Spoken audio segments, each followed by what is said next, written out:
Esselamu Aleyküm ve Rahmetullahi ve Berekatuhu. Əziz və dəyərli müsəlmanlar, dəyərli bacı və qardaşlarım, dəyərli dinləyicilər, ilk öncə özümə, sonra sizin hər birinizə uca və böyük olan Rəbbimizdən haqq təqvası ilə qorxmağı nəsihət edirəm.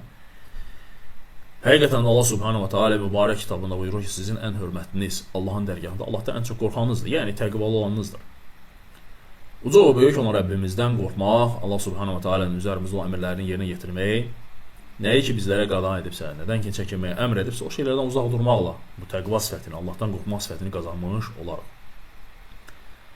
Əşarilər, mətrudlər və həmçinin digər zəlalət firqələri və onların dəvətçiləri barəsində olan növbəti bir videomuzdur. Və bu videoda gördüyünüz şəxs bu Nizamiye mədrəsəsinin yetirmələrindəndir. Öz şəriəti, Quran və sünnəni öz ağıllarına tabe etdirən kimsələrdəndir. Necə ki, əqidə məsələlərində batil danışdıqları kimi, necə əqidə məsələlərində nəfslərinə uyub ağıllarını Quran və sünnə üzərinə qaldırdıqları kimi, eyni ilə fiqh məsələlərdə də bunlar görürsən ki, eyni qaydada, eyni yolun yolçularıdırlar. Dinləyək, deməli, məhz barəsində soruşurlar və deyirlər ki, müasir corablara məst edən məscid imamlarının arxasında namaz qılmaq olar. Deyir, yox, namaz qılmaq olmaz və o namaz batildir və namaz qaytarılmalıdır. Dinləyək, sonra biz ona Allahın kitabı, Peyğəmbər sallallahu aleyhi ve sellem sünnəsi və sahabə sözlərindən cavab verir inşallah. Müasir corablara məsk edən imamın arxasında namaz qılmaq olar mı? Bismillahirrahmanirrahim. Belə bir imamın arxasında namaz səhih deyildir. Onun arxasında qılınan namazlar qəza edilməlidir.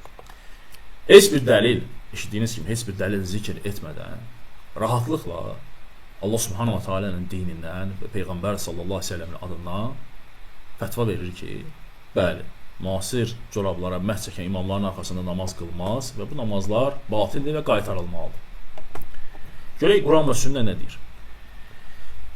Deməli, qardaşlarım, nə zaman ki insan özünü bütünlüklə Allahın kitabına və Peyğəmbər sallallahu aleyhi ve sellemin sünnəsinə tabe etdirirsə, ona görə əhl-i sünnətin, salih sələflərin yolu ən gözəldir. Çünki biz bütünlüklə öz dediklərimizi Allahın kitabına və Peyğəmbər sallallahu aleyhi ve sellemin sünnəsinə tabe elətdiririk.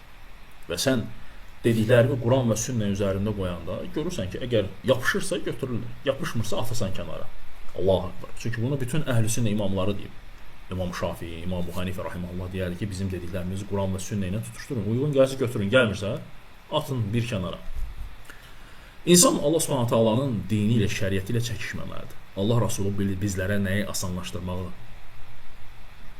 öyrədibsə və din asanlığıdırsa deyibsə və eyni qaydada da insanlara o asanlıqla o dini nə etməliyik, çatdırmalıyıq. Nə qədər sən çalışsan Allah Taalanın dinini çətinləşdirməyə və şəriətlə çəkişməyə, şəriət sənə qalib gələcək. Bu bir mənalıdır. Yəni şəriət sənə qalib gələcək. Ona görə də qardaşlarım, fikir versəniz, əhl-i sünnə imamları əqidə kitablarında fiqh məsələlərə yer veriblər. Çox qəribə deyilmi? Niyə görə əhl-i sünnə imamları əqidə kitablarında fiqh məsələlərə yer verir? Çünki həmin vaxtı o alimlərin yaşadıkları dövrlərdə bu məzhəbçilər, bu bidət və zalət firqələri o qədər o fiqh məsələləri şişirdmişdilər ki, əhl-i sünnə imamları məcbur olub əqidə kitablarına fiqh məsələləri əlavə ediblər ki, insanlar əqidəni oxuyanda o fiqh məsələlərini də oxusunlar onun içərisində ki, yəni bilsinlər ki, bu bidət və zalət firqələrin şişirdikləri məsələlərdir. Yəni bu Quran və sünnə ilə belə deyil. Və məst məsələsi, corablara məst etmək məsələsi də bu məsələlərdəndir ki, hansı ki, şəri məsələlərdəndir ki, hansı ki, alimlər, əhl-i sünnə imamları deməli, əqidə kitablarının içərisində nə ediblər? Salıblar. Sadəcə insanlar bu məsələləri, yəni bidət firqələri bu məsələləri nə ediblər? Şişirdiblər, çətinləşdiriblər. Bu məzhəblər o qədər bu mövzunu çətinləşdiriblər ki, insanlar üçün nədir?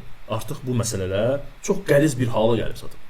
İndi mən sizə qeyd edəcəm, Hənəfi məzhəbində bir corabın üzərinə məst etmək üçün hansı şərtlər lazımdır? Yəni özünüz də dəhşətə gələcəksiniz.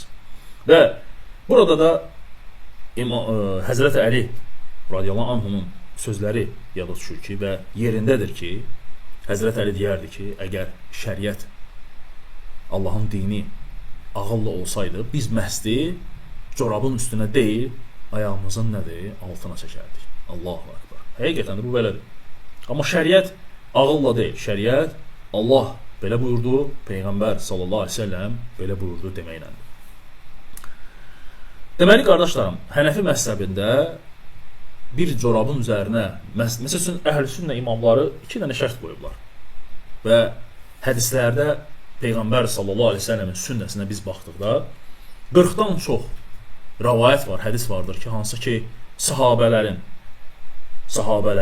na'leyn, corabeyn və həmçinin xuffeyn. Bu 3 dənə ləfz işlənib. Na'leyn ayaqqabı, corabeyn corab, bildiyimiz corabdır. Xuffeyn də dəridən olan bir şeydir ki, hansı ki onun üzərinə Peyğəmbər sallallahu əleyhi və səlləmdən varid olan və sahabelərdən gələn rivayətlərdə hədislər varid olub 40-dan çox rivayət var bu barədə. Və ona görə də bu hədislərə əsasən alimlər söyləyiblər ki, 2 dənə şərt var. Təmiz ayağa geyinməlisən. Təmiz ayağa geyinməlisən. İkincisi isə ayağı tamamilə nə etməlidir? Yəni topuğa qədər olan hissəni, üstünü nə etməlidir? Örtməlidir. Ki sən onu corab olsun və yaxud da dəridən bir şey olsun, naleyn ayaqqabı olsun, onun üzərinə nədir? Məhz çəkə bilərsən. Vəssalam. Bu Əhl-Sünnə imamlarının qoyduğu 2 dənə şərtdir. İndi baxaq görək bu cavan oğlan, Nizamiye mədrəsəsindən olan bu cavan oğlanın məhzəbində nələr deyilir? Mən sayıram, mən deyirəm, siz də sayın qardaşlarım. Yırtıq olmasın. Su keçirməsin. Ayaq islanmamalıdır. Yəni sən ona məhz eləyəndə ayağın islanmamalıdır. Həmin o corabla 500 metr gedə bilməlisən, yeriməlisən. Dərinin rəngini göstərəcək qədər şəffaf olmamalıdır. Buraxanda dik dayanmalıdır. Yəni sən corabı belə qoysan, corab dayanmayacaq, yıxılacaq, düzmürəm, amma ona görə də onlar deyir ki, dayanmalıdır.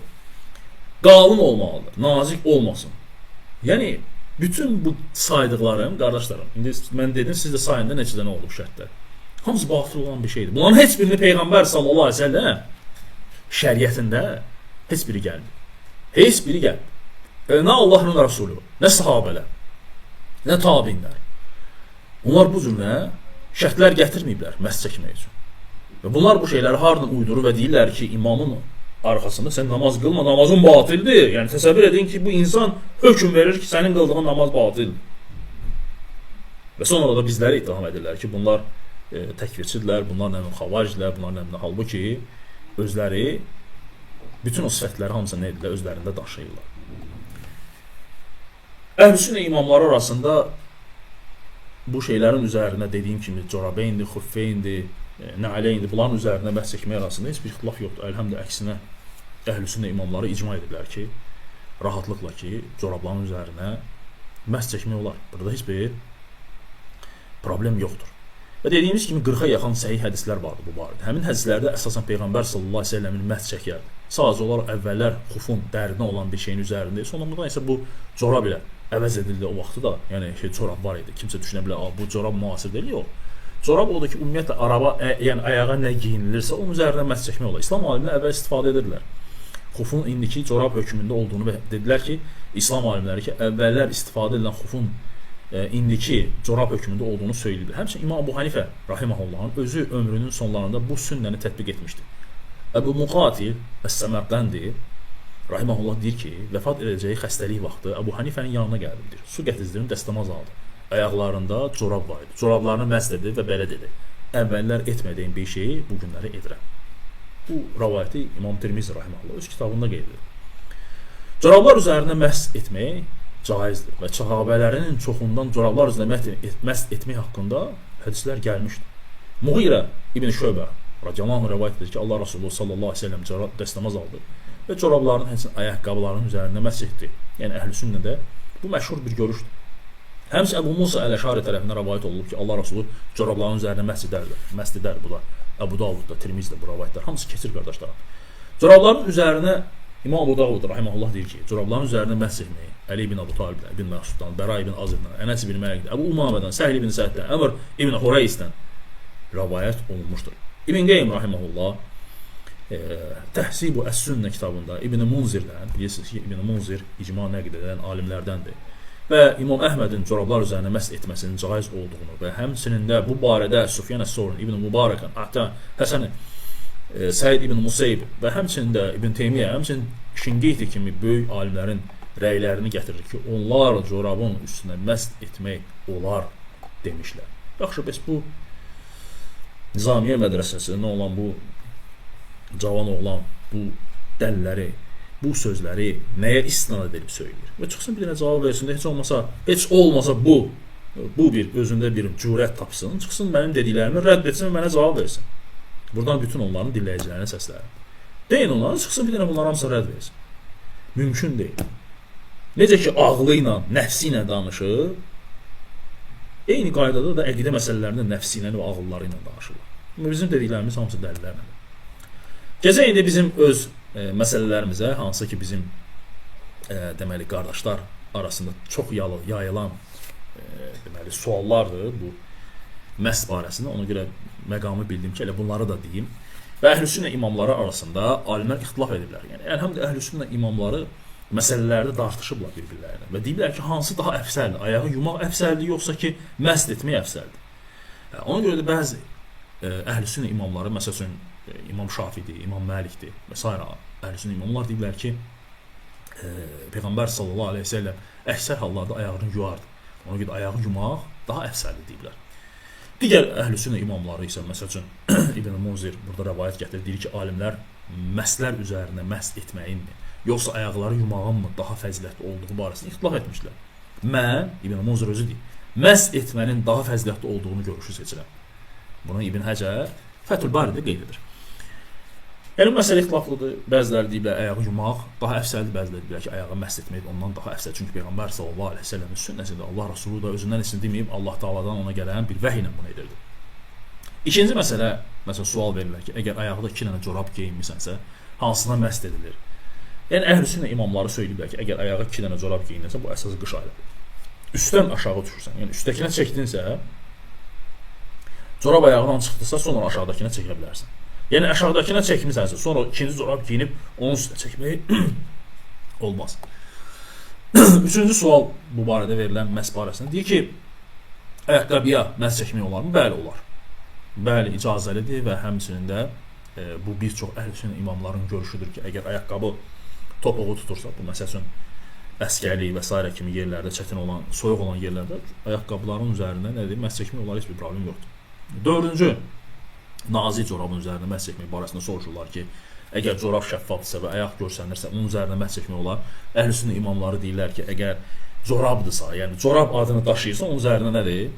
Məs çəkmək olar və bunu da müqayisə ediblər sarğının üzərinə. Məsələn, hərəsə sarğılıdırsa, bağlıdırsa, yara varsa, necə üzərinə məs edirsənsə, eyni qaydada sarğının da üzərinə nədir? Məs çəkmək olar. Və həmçinin 5-ci bu barədə suallardan məst olunmuş corab ayağından çıxdısa, deməli dəstəmaz pozulur yoxsa yox? Bu barədə çox vaxt suallar verirlər. Sonra deyirik ki, qardaşlarım, əgər məst olunmuş corab ayağından çıxdısa, dəstəmazın səhihdir, dəstəmazın var. Sadəcə məscidin hökmü gedir. Yəni ondan sonra pozsan, yəni topuqdan aşağı düşürsə corab, ondan sonra pozsan nədir? Ayaqlar yuyulmalıdır. Əks halda isə o cürünü pozmamısansa, eləmsən namazlarını nədir? Qıla bilərsən. Allah sizdən razı olsun. Allah'a emanet olun. Esselamu aleyküm ve rahmetullahi ve berekatuhu.